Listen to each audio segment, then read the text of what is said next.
A luxury car dealer scoffs at a black millionaire who wishes to purchase an expensive vehicle but quickly pales when he discovers who her son is. He never anticipated this twist. The radiant showroom of Elite Motors glimmered under the afternoon sun. Its floor-to-ceiling windows showcased rows of immaculate luxury cars that captured every beam of light. Among them stood a metallic silver Aston Martin Vantage, its sleek lines seemingly inviting Victoria Bennett as she entered through the glass doors. Blake Thompson, the dealership's owner, stood behind the main counter. As Victoria approached the Aston Martin, he barely acknowledged her presence, continuing his conversation with another salesperson while occasionally letting out a loud laugh that echoed off the walls. The dealership's other patrons, mostly older white men in lavish suits accompanied by younger women, navigated the space with the comfortable familiarity of those accustomed to luxury. They nodded to Blake in recognition, members of an exclusive club that operated on unspoken rules and assumptions. Victoria observed their behavior with amusement and resolve, recognizing the social dynamics and gearing up for the challenge. "Excuse me," she eventually said, running her hand along the car's sleek surface. "I'd like to learn more about this model." Blake turned slowly, his icy blue eyes scanning her appearance with overt disdain. Despite her refined attire and graceful demeanor, his lip curled slightly as he replied, "Perhaps you'd be more comfortable at our used car lot across town." His voice dripped with condescension, each word deliberately chosen to sting. "This particular vehicle is rather exclusive. The Vantage represents the pinnacle of British engineering and luxury." Victoria's spine stiffened imperceptibly, the silk of her gown rustling softly with the movement. Still, her voice remained steady, shaped by years of dealing with men who underestimated her. "I'm quite familiar with Aston Martin's reputation," she responded, her tone professional and measured. "I'm particularly interested in this model's performance specifications and available customization options." Blake's laughter rang through the showroom again, directed at her. "Ma'am, this Aston Martin costs more than most people earn in 5 years. I wouldn't want to waste your time." He turned to his colleague, sharing a knowing smirk. "You're wasting it right now," Victoria replied, her voice now reaching the ears of the other customers in the dealership. "And you'll waste it until you come here and show me this car." Blake's amusement shifted to irritation, his carefully maintained facade of sophistication cracking to reveal something uglier beneath him. He rushed to a black woman in front of him, a forced smile plastered on his face for the sake of the other customers. "Look," he said, his voice hardening as he stepped closer, invading her personal space in a way meant to intimidate. "We have certain standards here at Elite Motors. We cater to a specific clientele. I'm sure you understand." He gestured toward the door again, this time more forcefully. "Perhaps you should leave before this becomes uncomfortable for everyone." Victoria stood her ground, the luxurious fabric of her gown catching the afternoon light as she raised her chin slightly. Years of breaking through barriers had taught her when to bend and when to stand firm. She thought of the countless meetings where she had been the only woman, the only person of color fighting to be heard and respected. This moment was no different. She was more than ready for the challenge. "I'd like to speak to your supervisor," she said, fully aware of his likely response. It was a strategic move designed to force Blake to reveal the full extent of his prejudice. "I own this dealership," Blake declared proudly, his chest puffing out, "and I'm asking you to leave now." When Victoria didn't budge, Blake's face reddened, the flush creeping from his collar to his hairline. "Security," he called out, reaching for his phone with manicured fingers. "And I'm calling the police. We don't need your kind causing trouble here." The last words were spat out with particular venom, and the mask of civility completely dropped as the situation escalated. Victoria remained composed, her mind already racing ahead to the potential consequences of Blake's actions.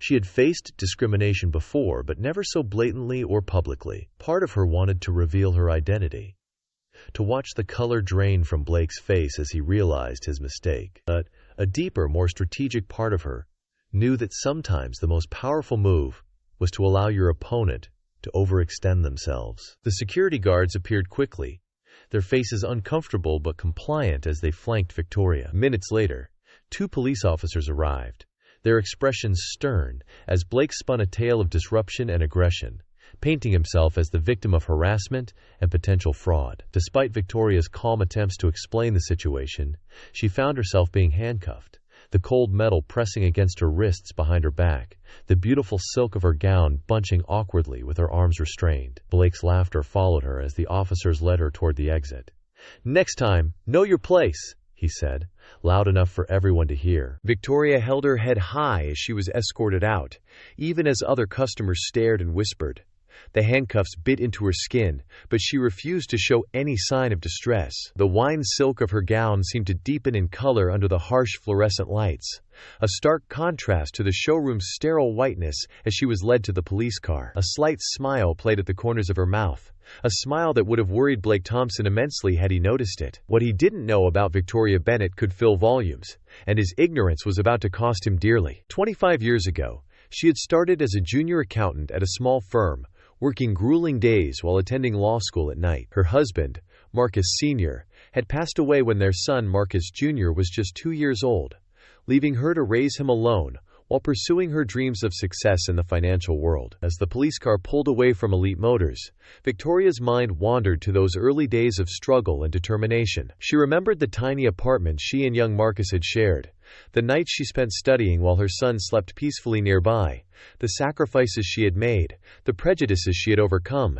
and the unwavering belief in herself that had carried her through the darkest times. Through sheer determination, brilliant financial acumen, and a steadfast vision, Victoria built Bennett Financial Group from scratch, transforming it into one of the most successful investment firms in the city. Her client list included professional athletes, entertainment moguls, and business titans who entrusted her with billions in assets. However, her genuine pride and greatest achievement were her son, Marcus Bennett Jr. Marcus inherited his mother's sharp mind and determination, and his father's impressive height and athletic build. He graduated from law school with honors, specializing in corporate law and civil rights litigation. He quickly made a name for himself in corporate law, becoming known for his meticulous preparation and ruthless efficiency in the courtroom. At 32, he was already one of the youngest partners at Preston & Howard, the city's most prestigious law firm. Victoria had raised Marcus with strong values, teaching him about dignity, respect, and the importance of standing up for what is right. She had shown him how to transform discrimination into determination and fight for justice with intelligence rather than anger. Their Sunday dinners often became impromptu lessons about business strategy and social justice, with Victoria sharing stories from her journey and Marcus absorbing every word. As the police station came into view, Victoria thought about one particular Sunday dinner just after Marcus had won his first major case. They had sat on the terrace of her penthouse apartment, the city skyline glittering before them like a sea of possibilities. "Remember, son," she had said, swirling a glass of Cabernet, "true power isn't about making others feel small. It's about lifting others up, about changing the system from within." Marcus nodded, his eyes shining with admiration and understanding. It was a lesson that shaped his career, driving him to use his legal skills for meaningful change rather than personal gain. His specialty made Marcus particularly formidable: corporate acquisitions and discrimination law. He had earned a reputation for dismantling companies that engaged in discriminatory practices, using the letter of the law like a surgical scalpel. His cases were legendary in legal circles, not just for their success, but for their thoroughness in exposing systemic discrimination and forcing corporate change through legal pressure and public exposure. But today, as Victoria sat in the police station waiting to be processed, her elegant gown out of place among the harsh fluorescent lights and metal benches, she wasn't thinking about her success or her son's achievements. She was contemplating justice and how it sometimes arrives in unexpected ways. She thought about all the others who had faced similar treatment but lacked the resources to fight back. Her humiliation would serve a greater purpose. It would become a lesson that Blake Thompson and others like him wouldn't soon forget. As she waited, Victoria's mind was already formulating a plan. She thought about the network she had built over the years and the alliances she had forged with other powerful women and minorities in the business world. She considered the media contacts who would be very interested in hearing about a prominent CEO's treatment at an exclusive car dealership. And she thought about the legal strategy she and Marcus would craft together, transforming this indignity into a catalyst for change. 1 week later, Blake Thompson sat in his office at Elite Motors, reviewing the latest sales figures with satisfaction. The incident with the difficult woman, as he described it to his staff, was already forgotten, filed away in his mind as just another day of maintaining the dealership's standards. He had dealt with her kind before, people who didn't know their place in the world of luxury automobiles and thought they could flash a wad of stolen cash at him to purchase one. But he was a tough nut to crack and would not disrespect his cars for profit. The vehicles he sold were precious jewels, and he would not allow them to look tacky in the hands of those who didn't deserve them. Suddenly, his intercom buzzed, interrupting his self-congratulatory reverie. "Mr. Thompson." His assistant's voice came through, carrying a note of uncertainty he had never heard. "There's a Mr. Bennett here to see you. He says he has an appointment."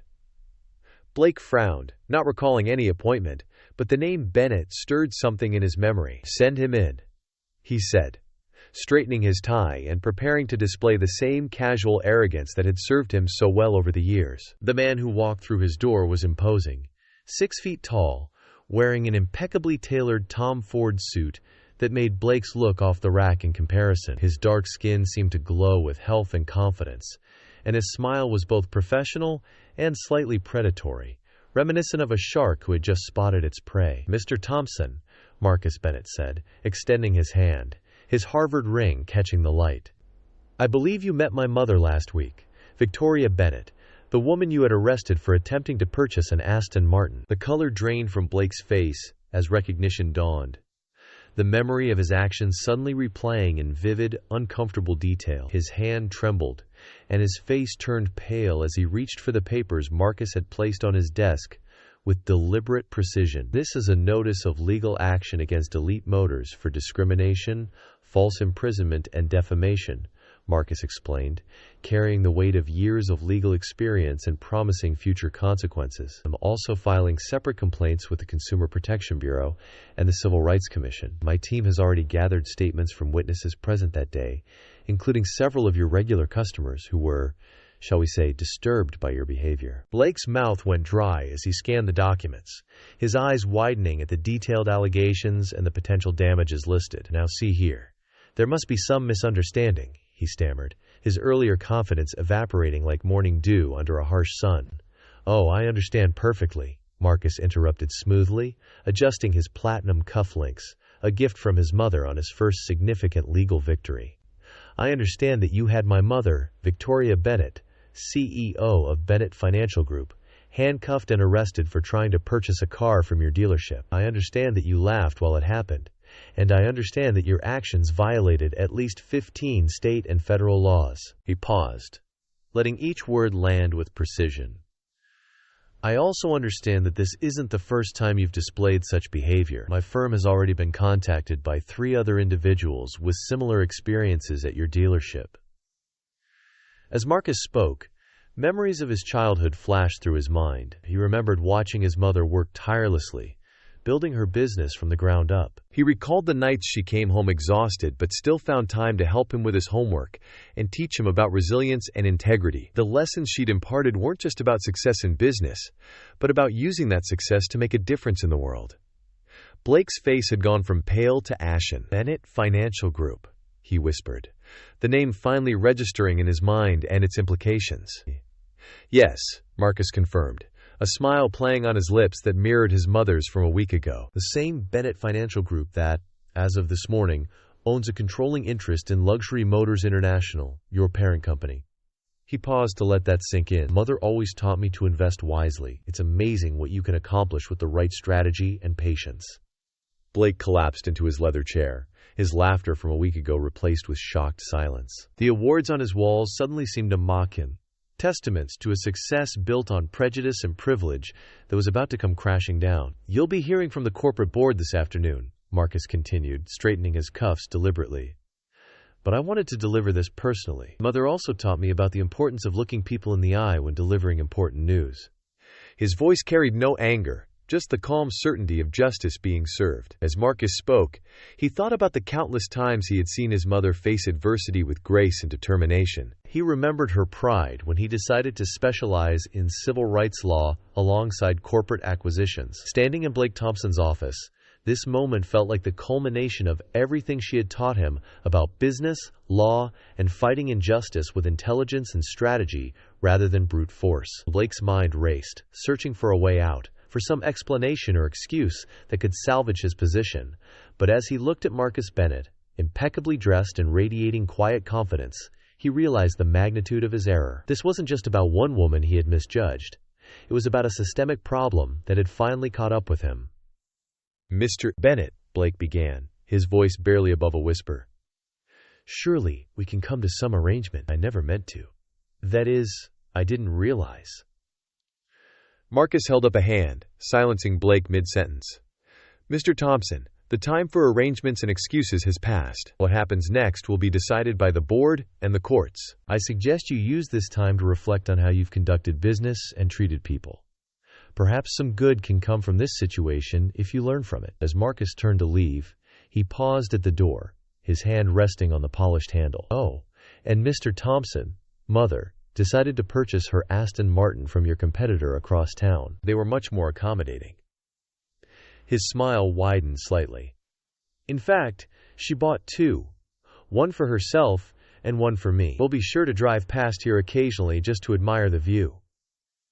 The door closed behind Marcus with a quiet click, leaving Blake Thompson alone with his regrets, his face as pale as the papers that would soon end his career. The sound of his own laughter from that day echoed in his memory still. It sounded hollow and haunted, reminding him how quickly fortunes can change when justice finds its mark. In the following weeks, the story of Victoria Bennett's experience at Elite Motors made headlines. It sparked a national conversation about racial profiling in high-end retail spaces and the persistent barriers faced by people of color in accessing luxury goods and services. Victoria found herself inundated with messages of support from individuals who had faced similar discrimination but lacked the resources to fight back. Seizing the moment, Victoria and Marcus launched a foundation dedicated to providing legal assistance to victims of racial discrimination in consumer settings. They utilized the publicity from the Elite Motors case to raise awareness and funds, transforming a personal ordeal into a movement for change. Meanwhile, Elite Motors underwent a complete overhaul. Under pressure from Bennett Financial Group and facing a public relations nightmare, the board implemented sweeping changes. They instituted mandatory diversity and inclusion training for all employees, revised their hiring practices to ensure a more diverse workforce, and established a zero-tolerance policy for discrimination. Blake Thompson, stripped of his ownership and facing multiple lawsuits, was forced to confront the consequences of his actions. As he watched his carefully built empire crumble, he began to understand the true cost of his prejudice. Not just in financial terms, but also in the opportunities lost and the people he had hurt along the way. In her new Aston Martin, Victoria Bennett smiled as she drove past Elite Motors one last time, the engine purring smoothly beneath her. She'd taught her son well, not just about business and law, but about something more significant. Justice served cold was still justice served, and sometimes the most elegant revenge was simply showing others the consequences of their actions. Have you ever faced discrimination or prejudice in a place where you rightfully belonged? How did you handle it, and how did it impact you? If you were in Victoria's position, would you have pursued legal action or handled it differently? Share your thoughts and experiences in the comments below. And thank you for listening to this powerful tale. Join us for more compelling stories like this.